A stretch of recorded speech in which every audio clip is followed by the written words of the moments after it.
Buenas tardes, Ronald.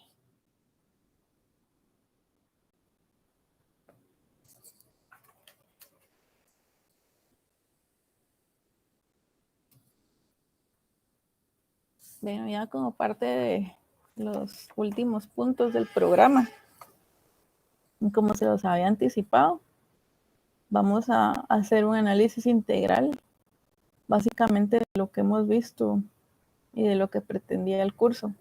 Tener un panorama más claro de todo lo que ocurre en la economía en distintos escenarios. De esa cuenta vamos a empezar con el análisis del caso keynesiano, teniendo presente todos los postulados. Ya lo estábamos adoptando un enfoque puramente keynesiano. Ahora, ¿cuál es la diferencia? Vamos a incluir una gráfica en la parte inferior donde se incluye al modelo de oferta y demanda agregada, como ven en pantalla. Ahí tenemos las dos curvas. Ya vimos por qué razón la curva de oferta agregada en el escenario keynesiano es completamente plana. Entonces es completamente horizontal, eso ya lo habíamos discutido en la clase previa. Entonces eso es lo que está cambiando. En la parte superior tenemos el modelo que veníamos utilizando en una economía cerrada, el modelo ISLM. ¿Qué vamos a hacer ahora? Ahora vamos a unir básicamente los tres mercados, el de bienes, el de dinero y el de trabajo, para ver los distintos efectos que se generan derivado de la implementación de una medida de política. Vamos a empezar con una medida de carácter monetario. Entonces, si empezamos en ese análisis y planteamos el escenario para una política monetaria expansiva, ahora ya vamos a considerar el modelo de la parte inferior, el oferta y demanda agregada. Entonces vamos a ir señalando los efectos, pero ya de forma integral, ya es un análisis más completo. Entonces ya sabemos que en el modelo keynesiano los precios son fijos, están dados, entonces por ese motivo, independientemente del nivel que presente la actividad económica, los precios se mantienen porque es un análisis propiamente de corto plazo. Lo vamos a ver de forma gráfica para desarrollar esa intuición. Y ustedes me van a ir ayudando señalando todo lo que pasa. Estamos hablando de una política monetaria expansiva. ¿Cuál es la variable de ajuste?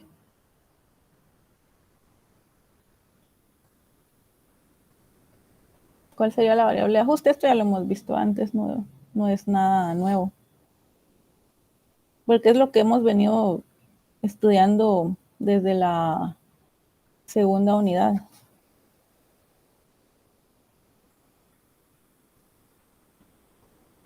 ¿Cuál sería la variable de ajuste?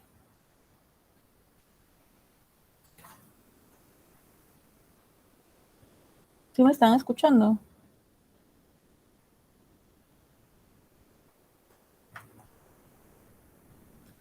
Sí, licenciada. Pensé que se había perdido el audio, pero bueno, ¿cuál dijimos que es la variable de ajuste? Porque no vamos a olvidar todo lo que hemos visto antes. Y ya, como les digo, se integra. Es la oferta monetaria, ¿verdad? La variable de ajuste, lo que se pretende modificar cuando se implementa una política monetaria independientemente de la orientación, es la oferta monetaria. Entonces, ¿en qué sentido tendría que girar ese aumento?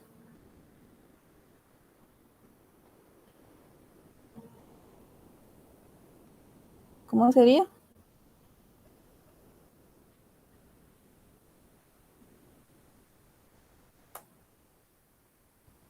¿O qué pasaría? ¿Qué va pasando? Aumenta la oferta monetaria. Sí, aumenta la oferta monetaria. Entonces, ¿qué ocurre después? ¿Qué dijimos que pasa cuando aumenta la oferta de dinero?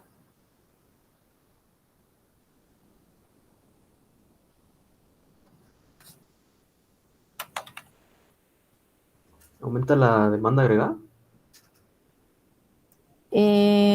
No. ¿Qué curva se desplaza en la primera gráfica? Sí, cambios en la oferta de dinero provocan ¿qué? ¿Cambios en qué curva? O En la movimientos. curva LM. Ajá, ¿hacia dónde, Carlos? Si no estoy mal, es a la derecha. Sí, hacia la derecha.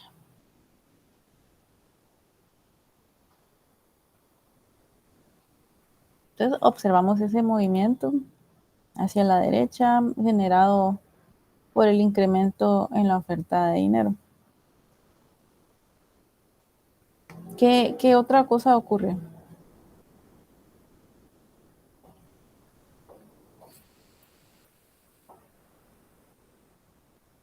¿Qué tipo de desequilibrio se presenta ahora?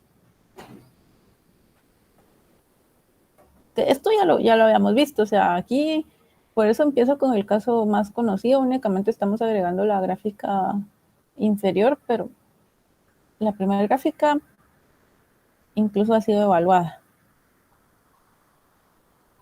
Creo que sería un exceso de producción. Bueno, aquí estamos en LM, mercado de dinero. Entonces, ¿cómo se presenta ese desequilibrio? Porque lo que se incrementó fue la oferta monetaria.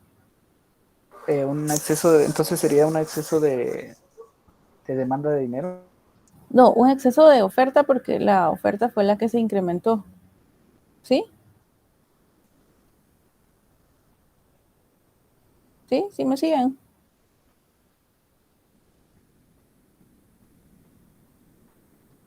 Sí, licenciada. Aquí si queremos seguir todos los pasos, porque aquí vamos a partir de este punto E sub 1, E sub 1.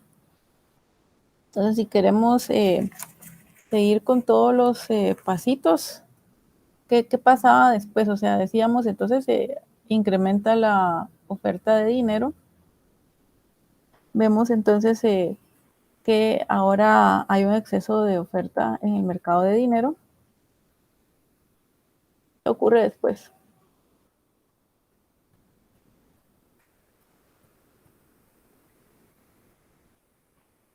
¿Ya se les olvidó, no? Démosle sub 0 a esta, mejor es sub 0, es sub 0. ¿Qué ocurre después?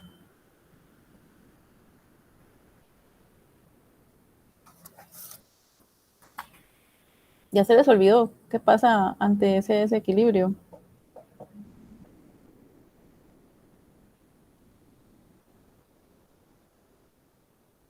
¿Hay un nuevo equilibrio, no? No, pero ¿qué variable se ve afectada? La tasa de interés, ¿no? Ajá, exacto, la tasa de interés. ¿Qué pasa con la tasa de interés? Cae. La tasa de interés tiende a caer. ¿Por qué? Porque hay un exceso de oferta, ¿verdad? Entonces caería más o menos por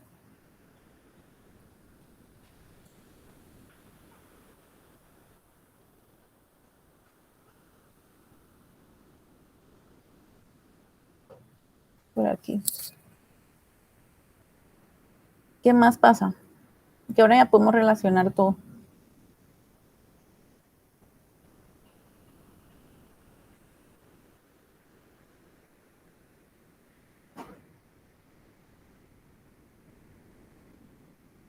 Ahí se habría un nuevo equilibrio donde está R1. Voy a dibujarla más abajo porque para seguir todos los pasos y no se me van a confundir. Hacemos aquí.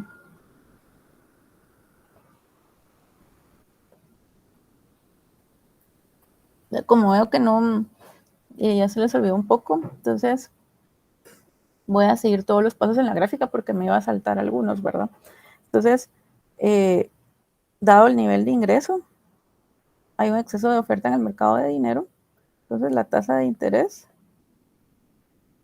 cae, llamémosle R' sub 0, cae a R' sub 0. ¿Qué pasa después?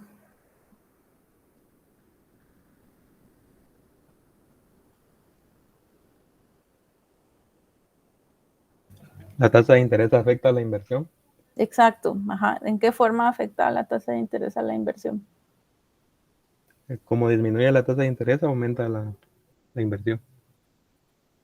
Sí, muy bien. Y recordemos que la inversión es un componente de la demanda agregada. Entonces estamos diciendo que como la tasa de interés cayó, eso motiva a los empresarios a adquirir mayor financiamiento porque el costo del financiamiento es menor. Entonces, ¿qué pasa con la inversión? Aumenta. ¿Y qué pasa con la demanda agregada? Aumenta también. ¿Qué esperaríamos que suceda en la economía en este escenario que está dibujado en la pantalla? Que crezca. Ajá, pero ¿y algún movimiento entre todo lo que tenemos acá? Que Y se desplace a la derecha. La Y sub 0 sea mayor. Pero ¿qué pasa antes? Porque estamos diciendo que la demanda agregada aumenta. No se olviden de la gráfica que tenemos abajo. Ahí tenemos dibujada la curva de demanda agregada. Ahí podemos trazar ese movimiento. ¿Qué esperaríamos que ocurra? O un desplazamiento de la curva de demanda agregada hacia la derecha.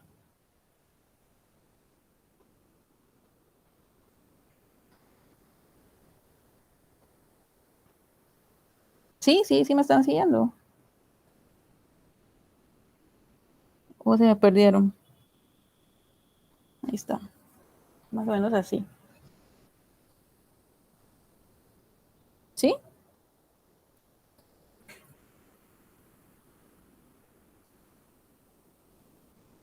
¿Qué más dijimos que pasaba después?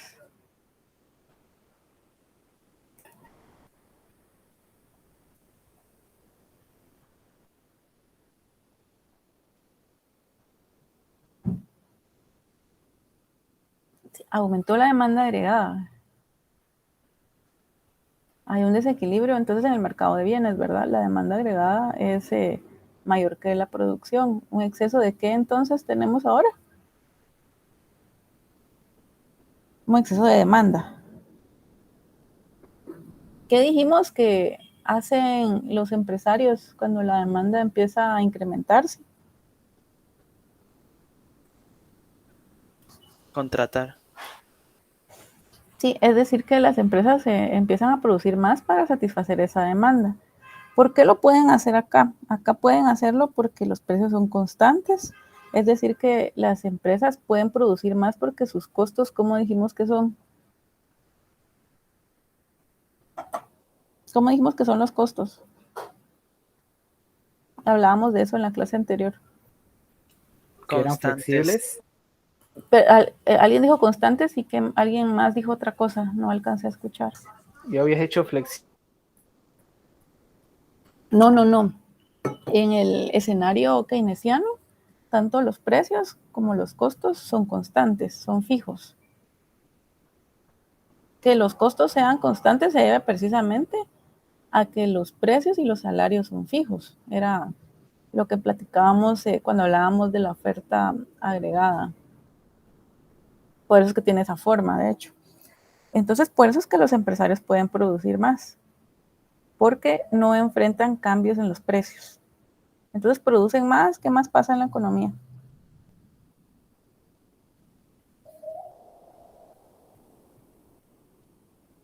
¿Qué dijimos que aumentaba?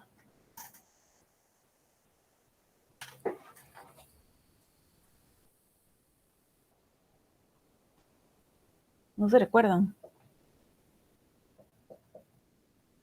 Aumentó la demanda agregada, entonces los empresarios empiezan a producir más. ¿Qué esperamos que aumente?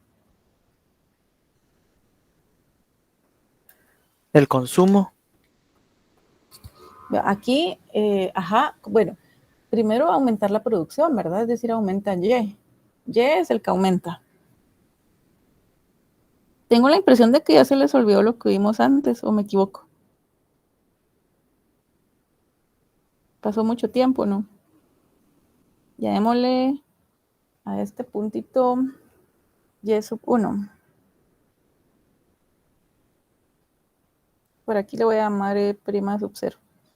Bueno, ¿qué vemos ahí? Entonces ahora sí, Emilio, como los empresarios empiezan a contratar más personal para satisfacer el exceso de demanda y producir más, entonces se genera más empleo porque contratan más personal y esto provoca efectos sobre la renta es mayor. ¿Qué más pasa?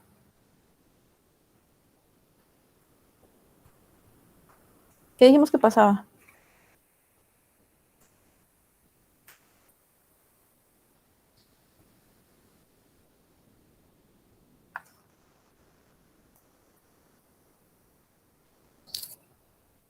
¿Qué pasa cuando la renta aumenta? Se consume más. Se consume más y para consumir más, ¿qué ocurre en el mercado de dinero?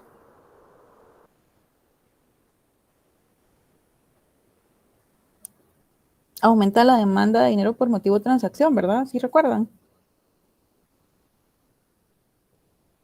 ¿Sí? ¿Sí me están siguiendo? Sí, licenciada. Si aumenta la demanda de dinero por motivo de transacción, ¿qué desequilibrio encontramos ahora en la economía?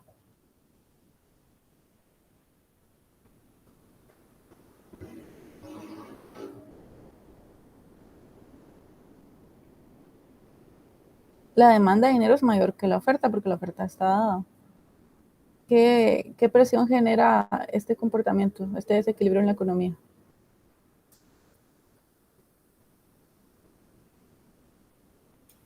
Que se aumenten los intereses. Ajá, aumenta la tasa de interés, ¿verdad? Porque hay una mayor demanda. Entonces, observamos este movimiento acá.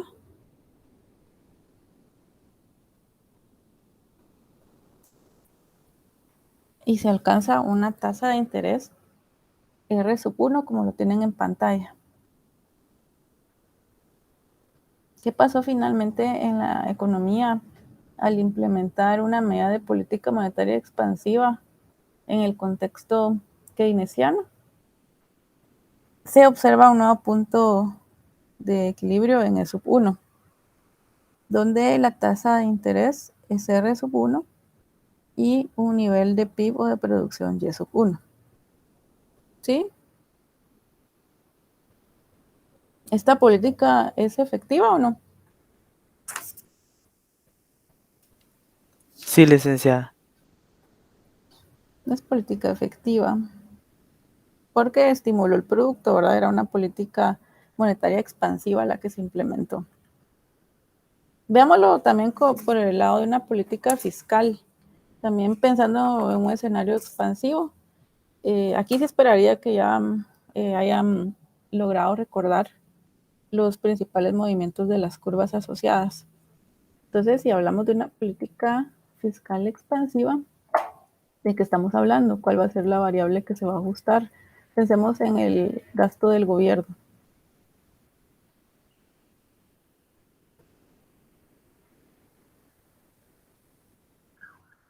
¿Cómo sería el ajuste?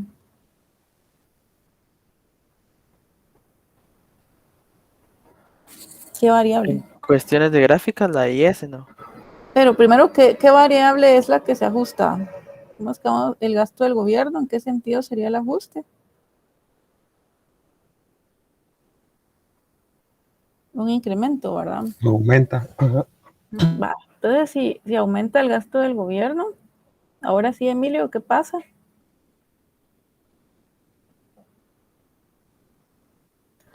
La IS se mueve a la derecha. Sí, ya sabemos, ¿verdad? Que la IS se mueve hacia la derecha.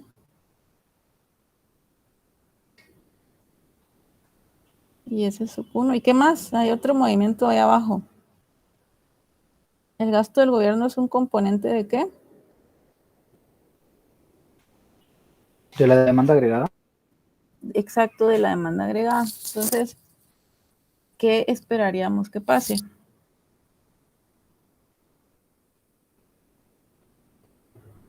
Que también se desplace la curva de la demanda agregada a la derecha. Sí, exacto. Esperamos también este desplazamiento. Déjenme ver si lo pinte bien. Aquí partamos de E sub 0.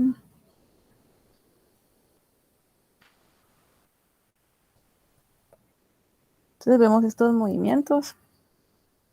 La demanda agregada también aumenta, motivada por el incremento en el gasto del gobierno, y ese se desplaza hacia la derecha.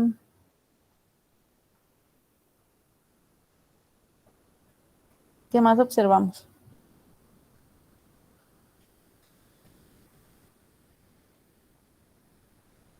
Si aumentó la demanda agregada, ¿qué pasó? Ya lo vimos en el caso anterior.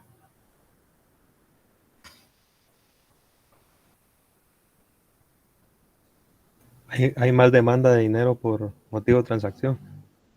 Bueno, si aumenta la demanda agregada,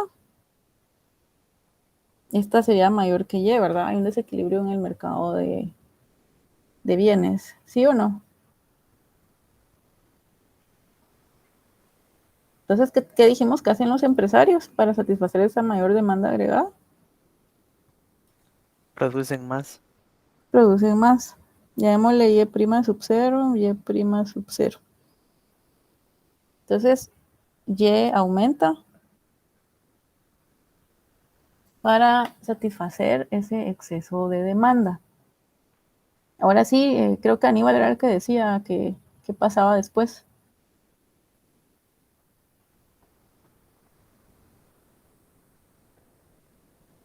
Sí fue usted, Aníbal, el que lo mencionó. Sí, que aumentaba Ajá. la demanda de dinero por motivo de transacción. Sí, aumenta la demanda de dinero por motivo de transacción porque aumentó la renta. Si aumenta la demanda de dinero por motivo de transacción, ¿qué dijimos que pasaba?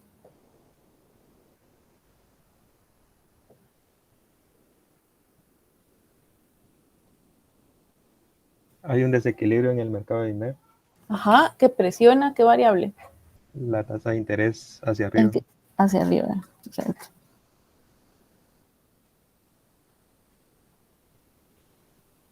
Mire, este punto que quedó acá, llamémosle E' sub 0. E' sub 0. Bueno, entonces nos vemos acá. Aumenta la tasa de interés debido a la mayor demanda de dinero por motivo de transacción hasta R sub 1.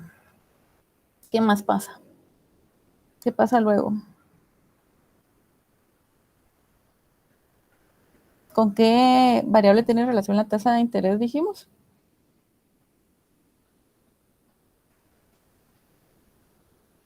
Con la inversión.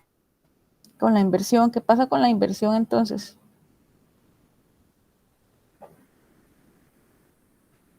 La tasa de interés aumentó, la inversión cae, ¿verdad?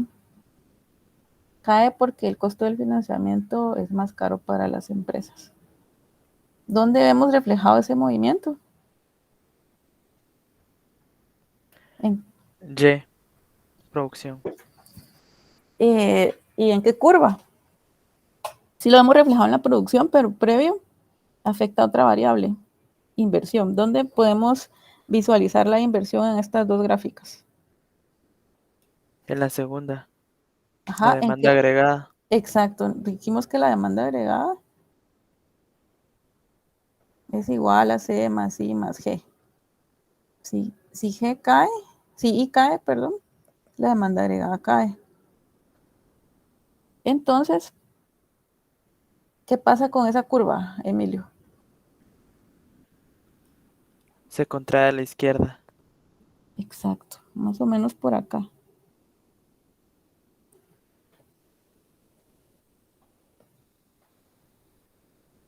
Llamémosle de A sub 1 a esta, y a la anterior no le puse nombre, pero pongámosle de A' sub 0.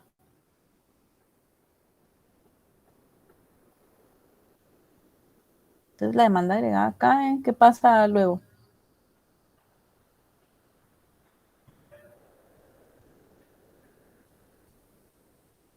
Si la demanda es menor, ¿qué van a hacer las empresas? Van a producir menos, ¿verdad? Y se alcanza un nuevo nivel para Y en Y sub 1.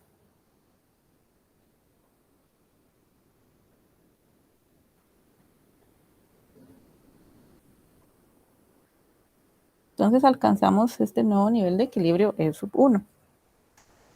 ¿Sí? ¿Sí me siguieron? Este es el escenario que veníamos trabajando desde antes. Aquí lo único nuevo fue agregar la gráfica de oferta y demanda agregada, tanto para la política monetaria como para la política fiscal. ¿Esta política fiscal expansiva fue efectiva o no?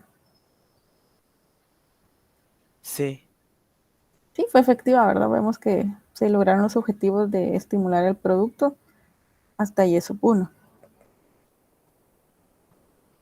Bueno, ya vimos un ejemplo de cada política.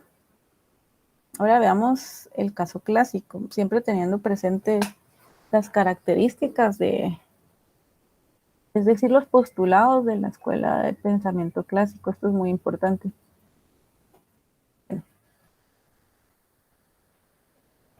¿Cómo dijimos que era la forma de la curva de oferta agregada en el caso clásico? Pues completamente vertical. ¿Sí? ¿Se recuerdan? Entonces, hablemos de una sí, política licenciada. monetaria expansiva para mantener el análisis y hacer comparaciones. Entonces, si se implementa una política monetaria expansiva, ya dijimos que la variable de ajuste va a ser la oferta de dinero, ¿verdad?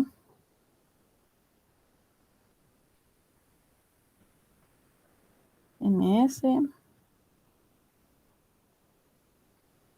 O sea, la medida va orientada a incrementar la oferta de dinero. ¿Qué ocurre?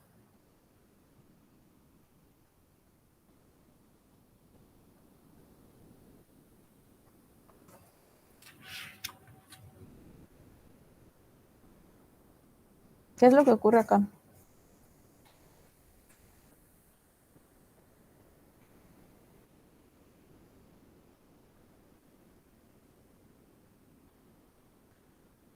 ¿Qué pasa si aumenta la oferta de dinero?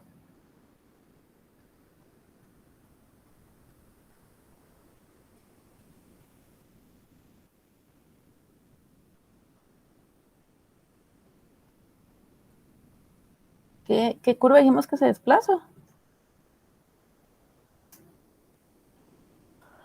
La LM ¿Hacia dónde, Emilio? hacia la derecha. Exacto, hacia la derecha. Y LM sub 1.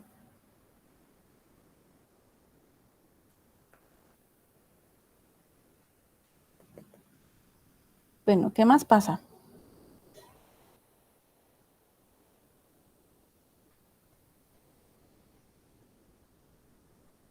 ¿Qué dijimos que ocurría?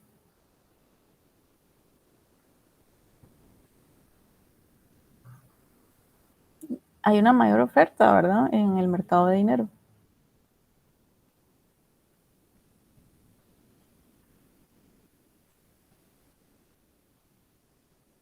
¿Qué más pasa?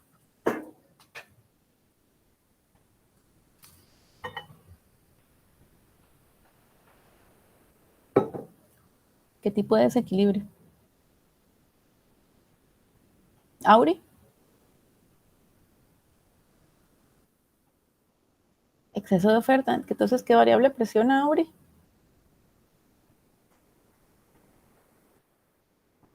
Exacto, la tasa de interés. Hay un desequilibrio en el mercado de dinero, exceso de oferta. ¿En qué sentido presiona la tasa de interés?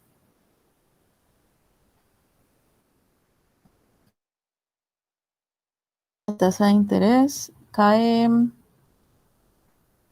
por acá más o menos. R sub 1, ¿verdad?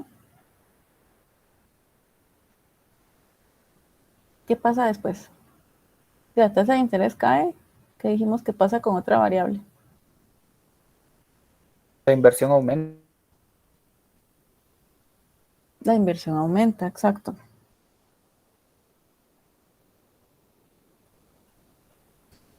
Y si aumenta la inversión, ¿qué esperamos que pase?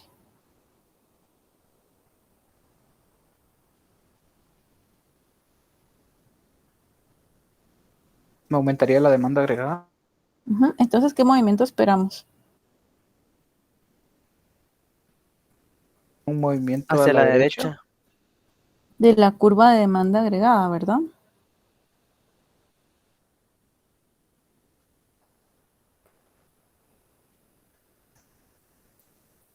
Más o menos así.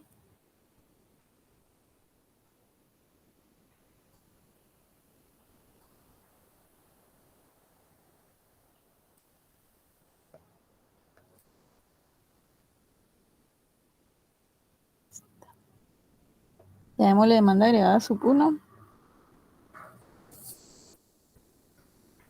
Pero si aumenta la demanda agregada, ¿qué dijimos que pasaba?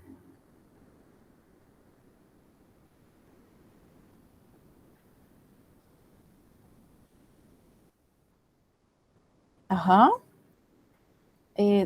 O sea, decíamos que si aumenta la demanda agregada se produce un desequilibrio en el mercado de bienes donde hay un exceso de demanda, entonces los empresarios tendían a producir más. Pero ¿qué dijimos que pasaba en el caso clásico? Dijimos que no hay recursos disponibles porque en el caso clásico nos encontramos en una situación de pleno empleo. ¿Sí? Sí, licenciada. Sí, porque aquí tenemos Y sub 1, Y sub 1. Digamos que ahí es donde se podría llegar si se produce más, pero aquí ya no hay recursos disponibles. En el caso clásico, hay pleno empleo, no hay recursos ociosos. Entonces, ¿qué esperamos que pase? Porque aquí no se puede producir más. Ya estamos en el Y óptimo, en una situación de donde el PIB se encuentra en su punto potencial, tal como lo vemos en Y estrella. Entonces, ¿qué esperaríamos que pase?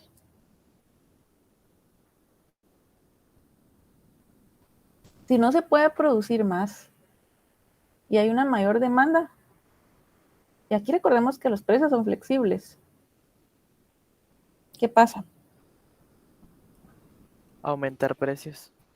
Entonces, los precios, como ya no se puede producir más para satisfacer la demanda y hay un exceso de demanda, los precios tienden a subir. ¿Ven las diferencias? ¿Ven cómo va pintando el escenario? ¿Y hasta dónde suben?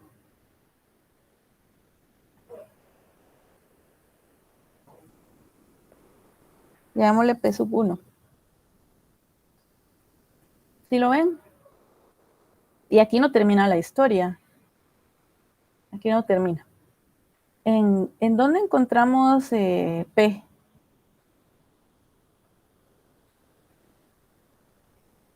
¿En dónde encontramos P? ¿Cómo así dónde lo encontramos? O sea, los precios, ¿con qué tienen relación acá? Lo encontramos ¿se recuerdan?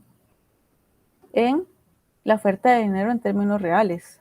¿Se recuerdan que está en el denominador? ¿Qué pasa entonces? Ya tenemos un nivel de precios más elevado. ¿Qué pasa con todo esto? ¿Qué pasa con la oferta de dinero?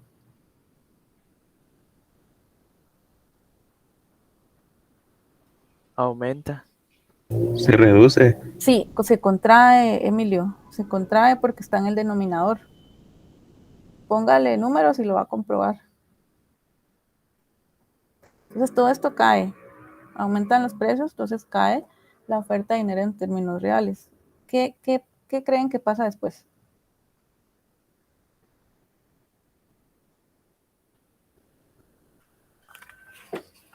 ¿Qué pasa después? ¿Cómo se ve reflejado ese movimiento en las curvas que tenemos ilustradas en la pantalla?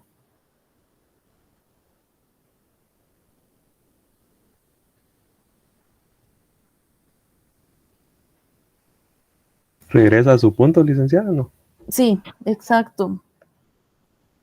Regresa a la LM original. ¿Sí? ¿Por qué?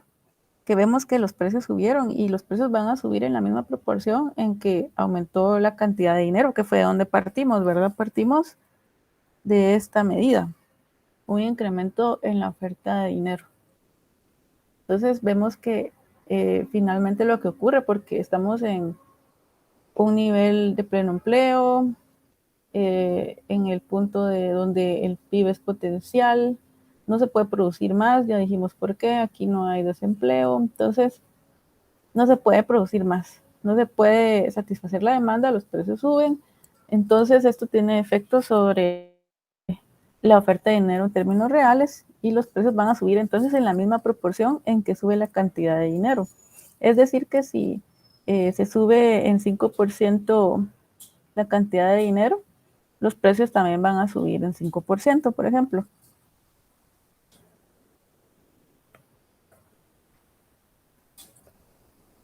Decir que el incremento en los precios va a ser igual al incremento en la oferta de dinero.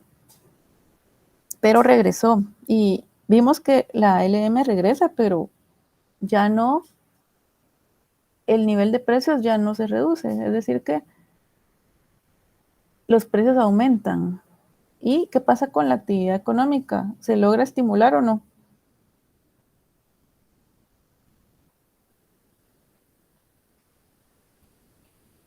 ¿Cómo es esta medida? ¿Es efectiva o no?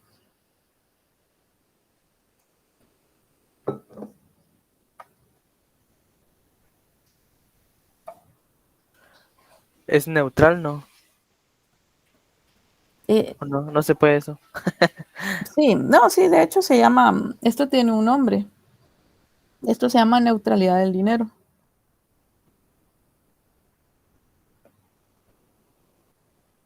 Me alegra que ya estén desarrollando intuición. Entonces, aquí se observa la neutralidad del dinero porque cuando se inyecta liquidez en la economía y los precios tienden a subir en la misma proporción, se va a presentar esta situación. Porque sí hay un efecto sobre los precios. Los precios aumentan. Es decir, que Licenciada, sí, disculpe, sí, esto sí. también es lo que se le conoce como inflación pura, ¿o no? Inflación pura. ¿Sí? Lo que pasa es que, bueno, yo no he escuchado ese término. ¿Dónde lo vio? ¿Lo vio en algún libro? Sí, licenciada, ahorita le digo en qué libro. Es es Macroeconomía, quinta edición de Oliver Ah, Blanche. de Blanchard. Ajá, Blanchard, eso.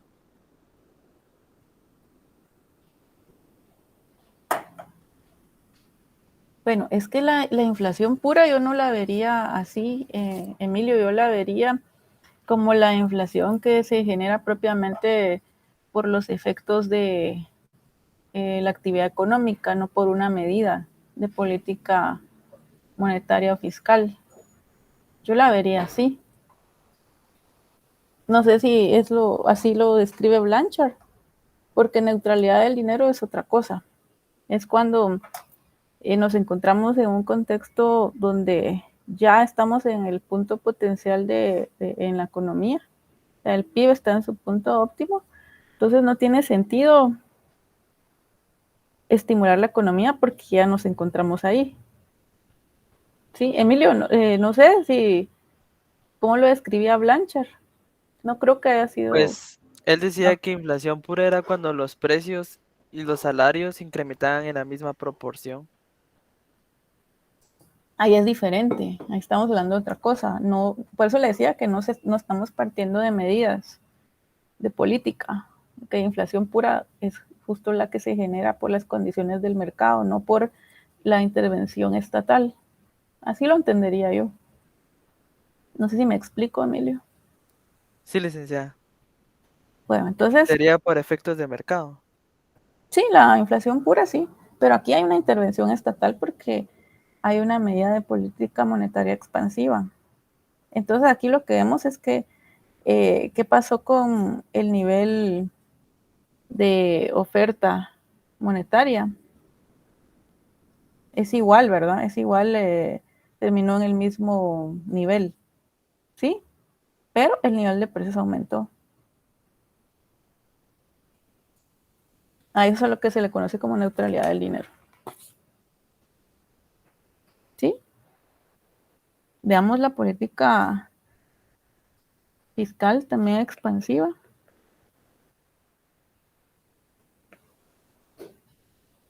Ya sabemos que G aumenta, estamos trabajando con G, puede ser también con los impuestos, pero pensemos en G. Decíamos entonces que G es un componente de la demanda agregada, entonces lo que se espera es que la demanda agregada aumente, provocando el desplazamiento de la curva de demanda agregada y también un desplazamiento de la curva IS hacia la derecha.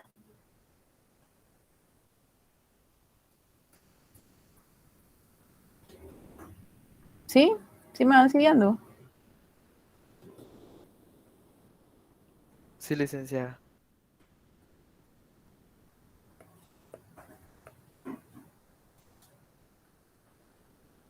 Y de forma gráfica es más intuitivo y creo que sí se entiende un poco mejor.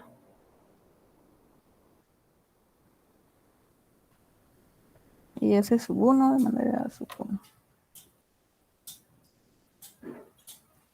Muy bien. Bueno, entonces observamos estos movimientos en cuanto a las curvas involucradas.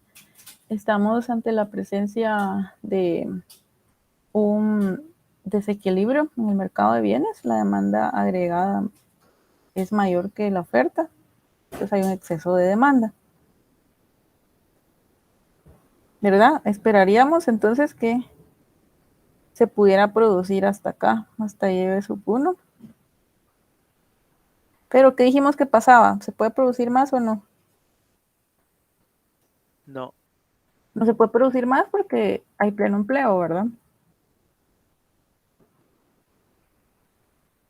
Si no se puede producir más, ¿qué efectos provoca ese exceso de demanda en la economía? Y lo acabamos de ver. Igual que la última vez, licenciada, aumento de precios. Los precios aumentan, ¿verdad?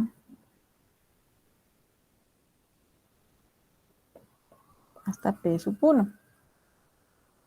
¿Sí? Pero como lo acabamos de ver, ¿qué más pasa?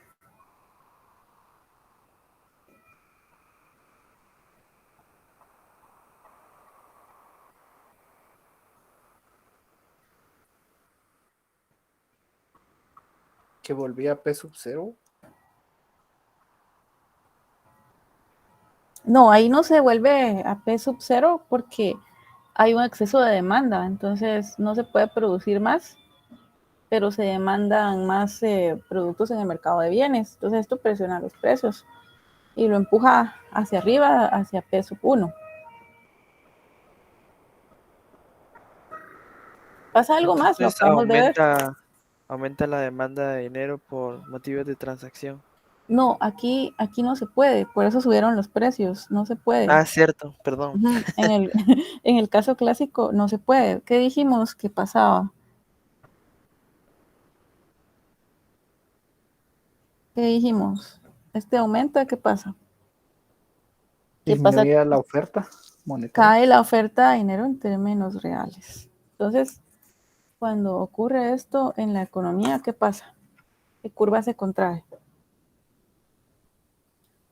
La IS. No, Emilio, la IS es del mercado de bienes. Estamos hablando de mercado de dinero.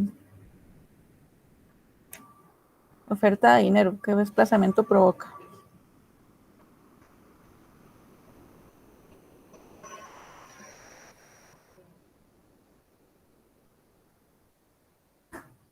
Cambios en la oferta de dinero, ¿qué movimientos provocan en alguna de las curvas?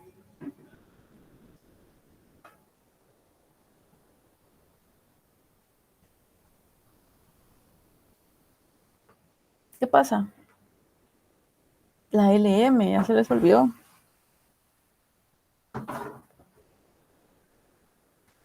La LM se desplaza ¿hacia dónde?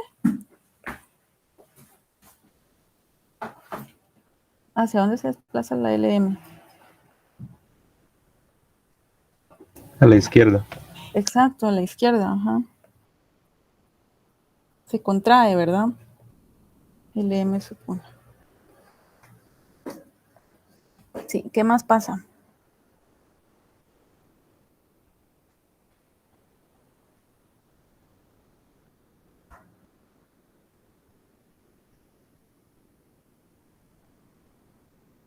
que aumente, o sea, la oferta de dinero ahora es menor.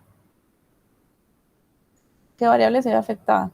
Si la oferta de dinero, ese partido P, cayó, ahora es menor que la demanda de dinero. ¿Qué pasa? ¿Qué pasa con la tasa de interés? Aumenta. La tasa de interés aumenta.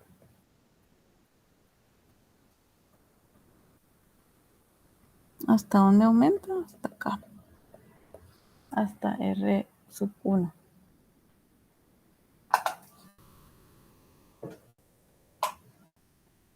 ¿Sí?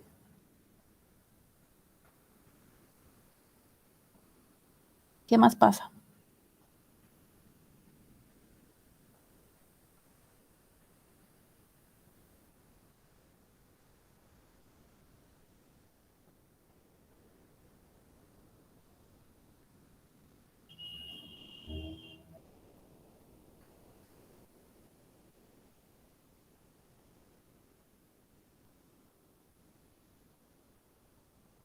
¿Qué más pasa?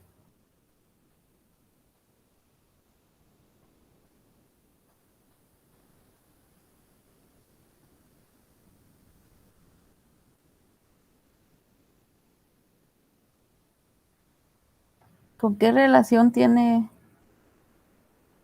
la tasa de interés con una de las variables? La inversión cae. La inversión cae, exacto. Ustedes me están preocupando porque ya se les olvidó todo. ¿O me equivoco? Está en lo correcto, licenciada. ¿Qué está pasando? Me asustan. Bueno, ¿qué pasa finalmente? Si disminuye la inversión, también la demanda agregada.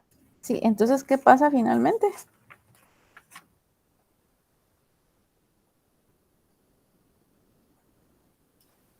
Bajan los precios. Pues, todo vuelve a su punto inicial, ¿verdad? Sí.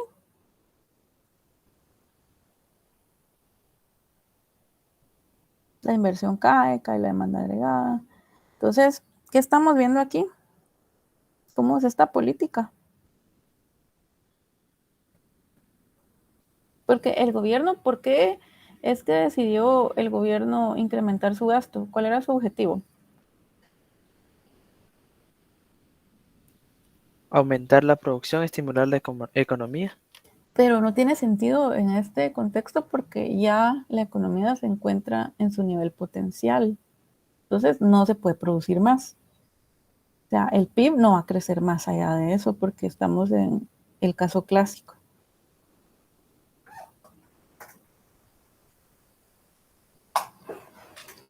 ¿Sí? ¿Sí me siguen? Sí, licenciada. Entonces, ¿qué estamos viendo aquí? ¿Qué decíamos? ¿Cómo se llamaba ese efecto cuando la inversión se reduce, cuando el gobierno incrementa su gasto? ¿Se recuerdan?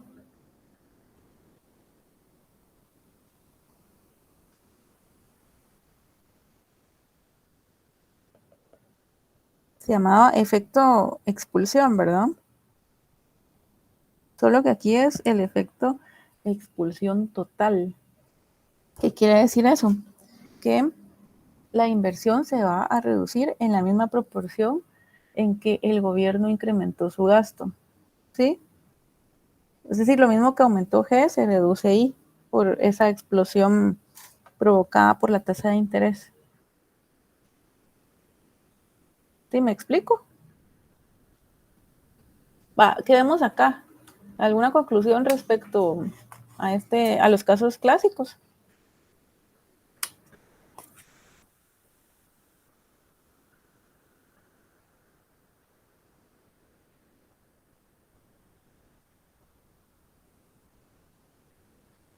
¿Qué podríamos concluir? Porque es la conclusión principal aquí sería que en el contexto, ¿qué postulan los clásicos? Empecemos por qué postulan los clásicos.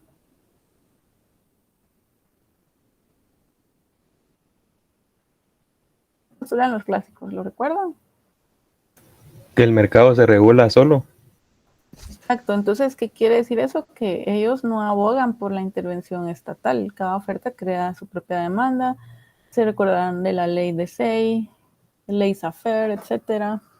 Entonces, ¿cuál sería la conclusión acá? Y esto es lo que cuestiona la intervención estatal, que si cada oferta crea su propia demanda y la economía ya se encuentra en su nivel de pleno empleo, en su punto potencial, no tiene sentido que las autoridades intervengan. No es necesario. Entonces, ven, estos son los dos casos extremos. Entonces, se dan cuenta, ahí es donde empiezan a surgir las posturas y abogar por la intervención estatal o no, por las fuerzas propias del mercado. Y esta es la tarea, adoptar una postura con argumentos sólidos, como siempre se los he dicho. Entonces, en el caso Licenciada, de disculpe, no sé si podría regresar a la slide anterior, diapositiva anterior. esta, la de la política monetaria. Sí, muchas Está. gracias.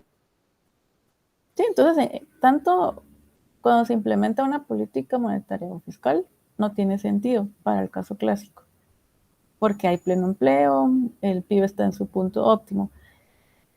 Contrario a lo que ocurre, porque aquí, por eso, primero habíamos enumerado, cuando hablábamos de la forma de la curva de oferta agregada, según estas escuelas de pensamiento, hablábamos de características que sustentan esta forma.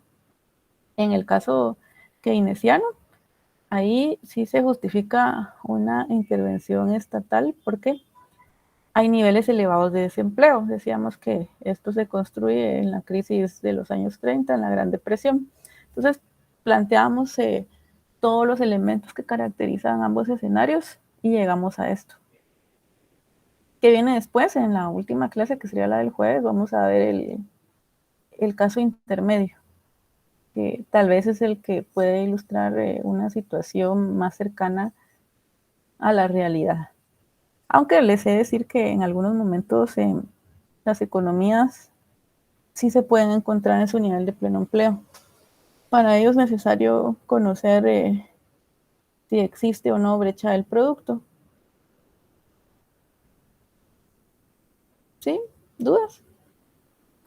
Licenciada, disculpe, fíjese que en el libro que le comenté, ahí dice que en el caso keynesiano, la producción está determinada por las variaciones de la demanda, en el mediano plazo por las variaciones de la oferta y en el caso clásico o largo plazo por las decisiones políticas y de educación.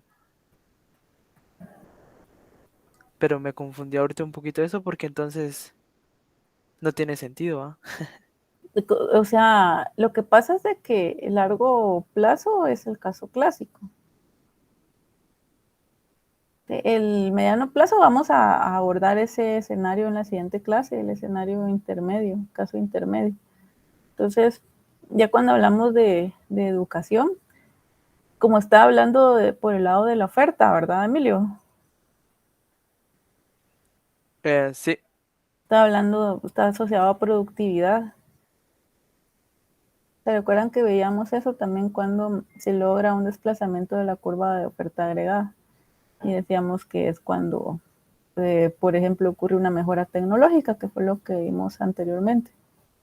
Entonces, la educación, pensaría yo, que va asociada a una mayor productividad.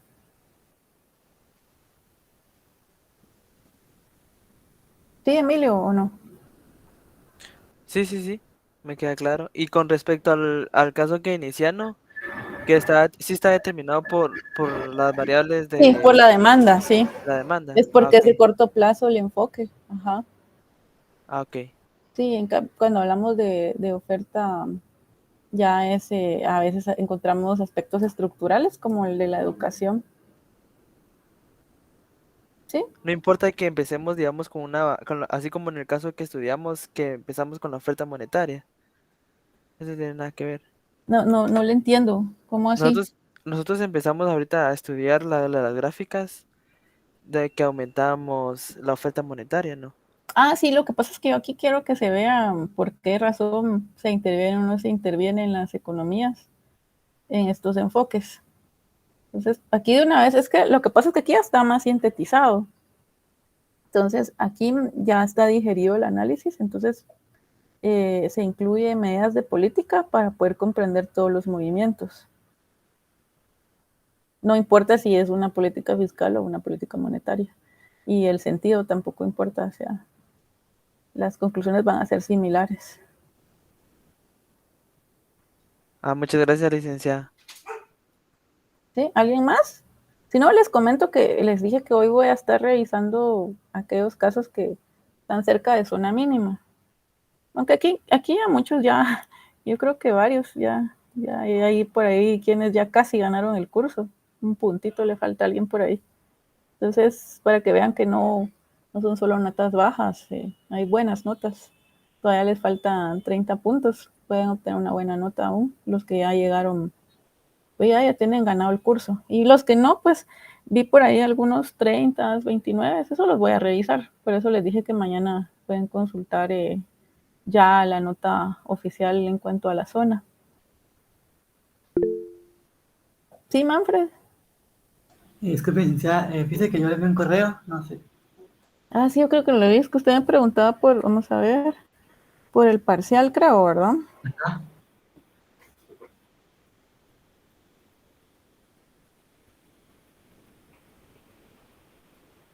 Ah, bueno, pero yo no sé si usted estaba cuando lo resolví. Sí, pero fíjese que solo lo estaba grabando porque en las noches normalmente llego tarde, como a las 7 en mi casa, entonces Ah, no he eso podido. cuando lo resolví y les dije por qué razón no podía ser un ajuste en el gasto del gobierno. Entonces les dije que tenía que haber sido, acepté los que trabajaron con transferencias, porque me pareció interesante cómo lo abordaron, pero que la forma en la que se podía abordar, la forma ideal era mediante T, pero con el signo cambiado, les decía, porque les ilustré la gráfica donde precisamente se ve que un subsidio es un impuesto positivo que va relacionado con el ingreso disponible.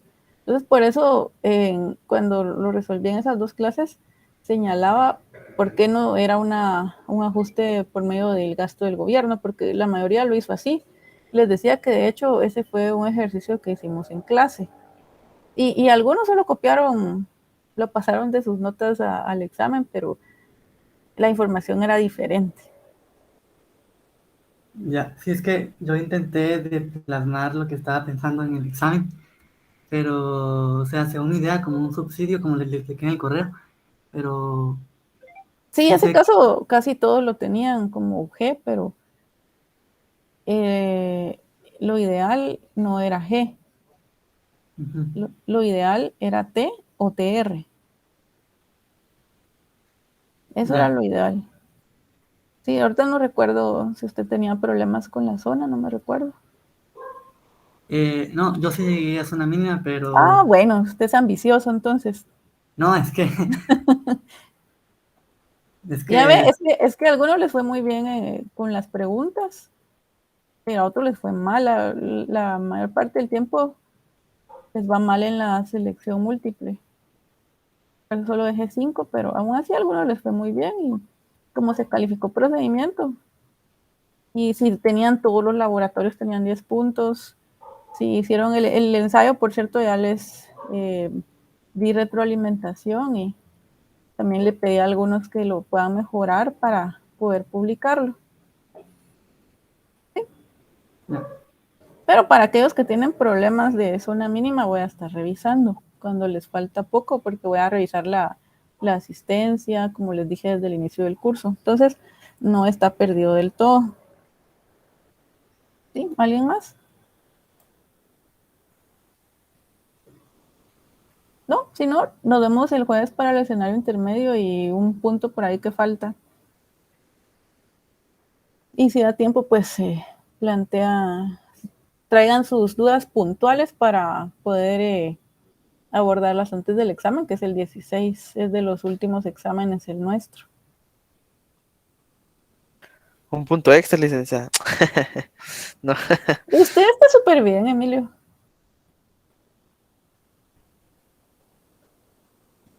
Bueno, les deseo feliz noche. Nos vemos el jueves.